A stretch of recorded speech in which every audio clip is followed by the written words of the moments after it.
Robert Aquilina hu l-kap de facto nazzjonalista Carol Aquilina mar fuq Facebook fl-aħħar jiem fejn għamel eloġġu lill-eks Ministru ta' Gwanzi PN u avukat tal-Aqda Repubblika Jason Azzopardi. Aquilina fil-fatt sejjaħ lil Azzopardi bħala qalbini, imbagħad qal li flimkien miegħu se jħilsu mill-gvern li sejjaħlu mafja.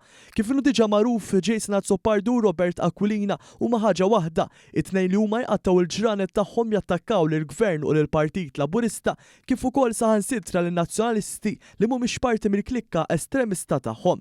Huwa taħ il-barka fost il-qalbenin wara li Azzopardi inqabad jikdeb ripetutament fosthom fil-konfront tal-Ministri Owen Bonnici u Silvio Xkembri, id-deputat Carmelo Bela, is-segretarju tal-Kabinett Ryan Spanjol u uffiċjali għoljin tal-Gvern waqt li bħalissa dwaddej b'kampanja ta' gideb ukoll u mibeda personali fil-konfront tal-Ministru Clint Camilleri. Sa dan it-tant sorsi mitħla tad-Dar Ċentrali qalu lil One News li d-deputati nazzjonalisti imwerwrin li jispiċċaw huma wkoll fil-mira, partikolarment tal-estremisti bħall-aħwa Carol u Robert Aquilina, Beppe Fenekadami, Jason Azzopardi u anke Kevin Kassar ħaten Beppe Fenekadami. Hemm biża kbira fost id-deputati li jurtaw lil dawn tal-fazzjoni estremista jafu li jekk jurtawhom jispiċċaw fil-mira tal-attakk tagħhom kif spiċċa kemm il-darba Adrian Delia, Erħilu s-Santefa jilaqhom, komplew is-sorsi li wkoll indikaw lill-oħrajn li kapaċi jmorru għalajn l-establishment. Fost dawn issemmew Graham Bencini, Claudette Buttigieg, Albert Buttigieg, Ryan Kalus u David Aġus